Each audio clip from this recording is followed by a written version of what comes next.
you so much for joining us. My pleasure. As a part of the audience earlier today when you were addressing the panel, I have a couple of quick questions to ask you from what I heard. The first thing you spoke about being a part of this industry.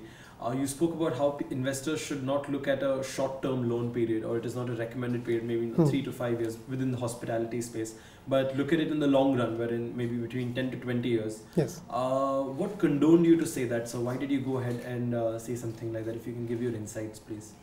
See, I told you that hotel industry is a capital intensive and long gestation period is there. Right.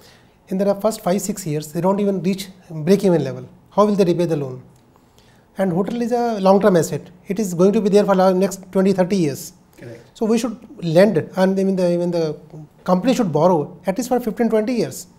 Otherwise, it will become NPA, because after 2-3 years, when it starts repaying, the operations are not even settled. So they can't repay and they become defaulter. And once it becomes defaulter, then the vicious circle starts. Recovery action starts and it becomes a distress asset. Right. So they should borrow typically for 10 to 15 years minimum. Okay. And if he is borrowing from banks for saving some interest in short term, it is bound to be a problem case. So you spoke about recovery action. Yes. In about 2013, it used to take about 80 to 120 days before we could start any sort of recovery action. But of course, in the past 4 or 5 years, things have smoothened up from what I can say, wherein it's just a matter of 1 day and you can start with the recovery process proceedings. What has brought to this change, and what impact can we expect from this change? See, I'll explain. In 2003, SARFAESI Act was passed. There before that even SARFAESI was not there. If we have to recover loan, we have to go to the court and obtain decree. And that used to take 5, 6, 7, 8 years. So to come out of that, government passed the bill of this SARFAESI Act, that without going to court, we can take over the asset and sell it. But that was also problem case, because I told you, when there is a running hotel, guests are there, we cannot acquire that hotel, because we cannot check them all out. It gives a bad name. And then again, we have to go to the court only. Or we used to sell it as a running hotel. Again, we didn't get the good buyer, because anybody to take the possession will be difficult. So now recently in 2016, a new bill has been passed, that is IBC, that is Insolvency and Bankruptcy Code. Okay.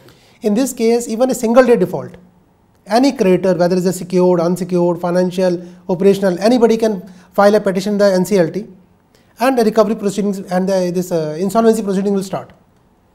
So, and the very important thing in this is that if the petition is admitted, the board of the company is suspended.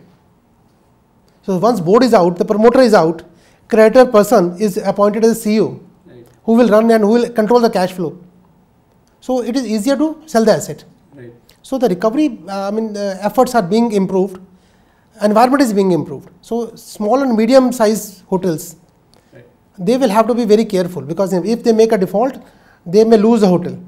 Large cases may be difficult, because if just last stakeholders here. But in small and medium cases, right, this is going to be a boon for the banks. Yeah, and within a day is a matter of no time. See, the asset value is retained. Right. The promoter is not allowed to siphon the money.